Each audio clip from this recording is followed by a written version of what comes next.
皆さんこんにちは。カレンゲームラボのカレンです。名調の新たなバトル映像が3月27日に IGN ジャパンより公開されましたが、名調ファンの視聴者兄貴&お姉様ならすでに見てますよね。ヤンヤンやシカちゃん新キャラ起源のバトルシーンがメインとなっていて、11分と見応えのある内容となってますので、まだ見てないって方は急いで要チェックです。ということで今回はこの公開された動画からちょっとした考察を展開したいと思います。特に今回注目したところは、キャラステータス画面、エコーの装備画面、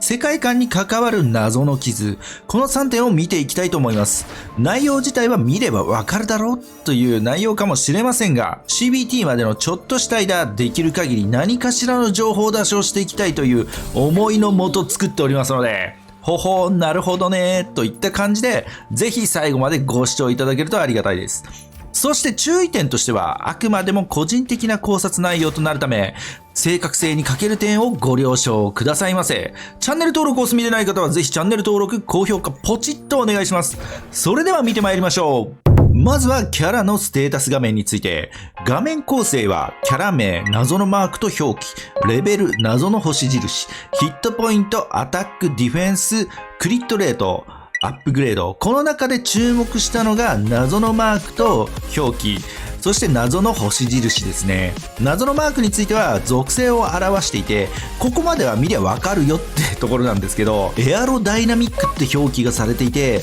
あまり聞き慣れないんですよね。なのでもしかしたらスタイル的な要素があるのかなと考えられます。なぜなら風属性のキャラとしてはヤンヤンの他にキエンがいるため、差別化を図るとするならスキルの違いが出てくると思います。その違いを表記で表しているのかなと考えます。まあそんな深いもんじゃないかもしれないんですが、単純に属性を表しているだけかもしれないですね。はい。続いては謎の星印。これはどう見てもこれは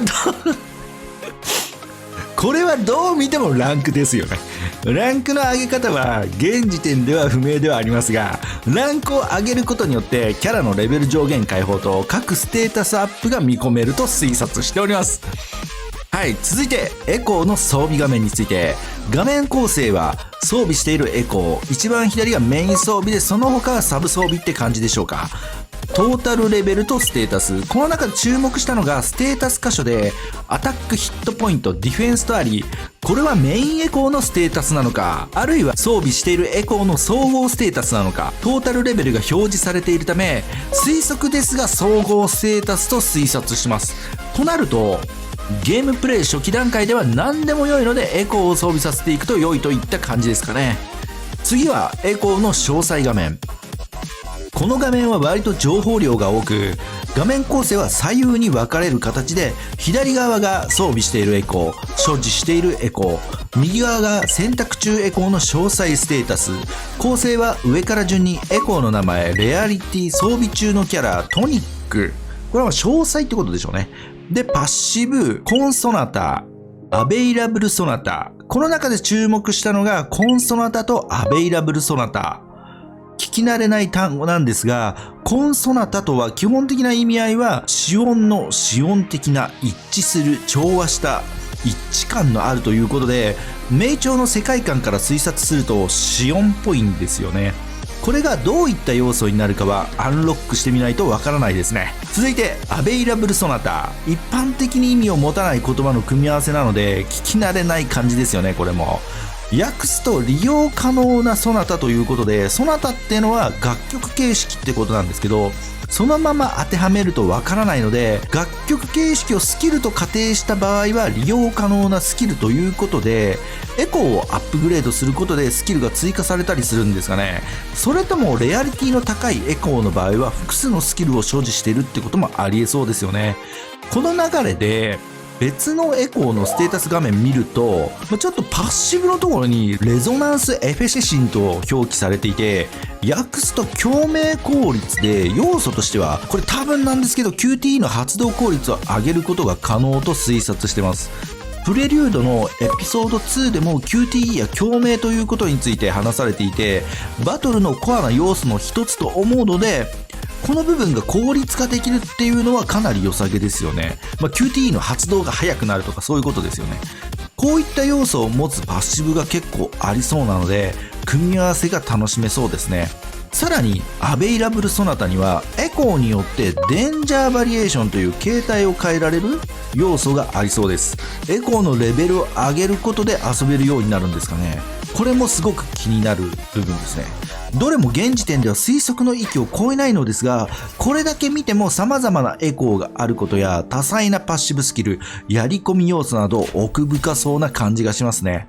そして続いては、世界観に関わる謎の傷ということで、初めて名調の公式トレーラーを見た時に、ヒロインの女性の額に傷があるなぁと、当初はあまり深く気にしてなかったんですが、今回公開された映像で、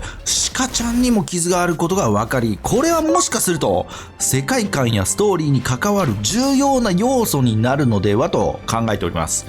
そこでよくよく共鳴者と呼ばれるキャラたちの基本コンセプトを見直してみたところ、名調子と知能を持つ有機生命体の物質部分が融合した生物の一つということで、共鳴者すなわち人ならざるものという感じなんですよね。この名調の世界で何かしらによって生み出された特別な存在と考えます。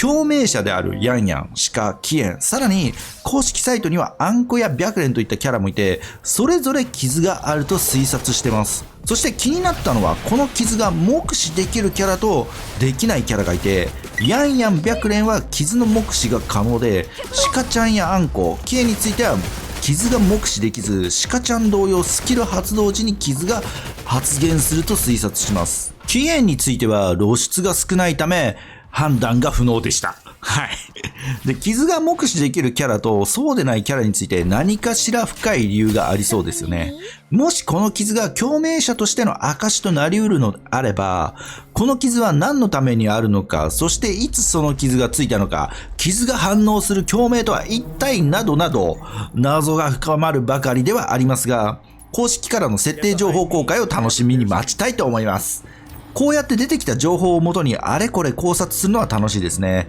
注意点は冒頭でもお伝えしましたが、あくまでも個人的な推察のため、正確な情報ではない点ご注意ください。はい、今回は3月27日に IGN Japan より公開された最新映像から気になる部分の考察をしてまいりましたが、いかがでしょうか。視聴者さんの中にも気になる部分があったのではないでしょうか。今後もこんな感じで気になる部分の考察動画を出していきますので、引き続きよろしくお願いします。ということで、チャンネル登録はお任せしますが、ぜひもう一本カレンゲームラボの動画を見ていただけると幸いです。それでは今回はこの辺でご視聴ありがとうございました。引き続きよろしくお願いします。Till the right time.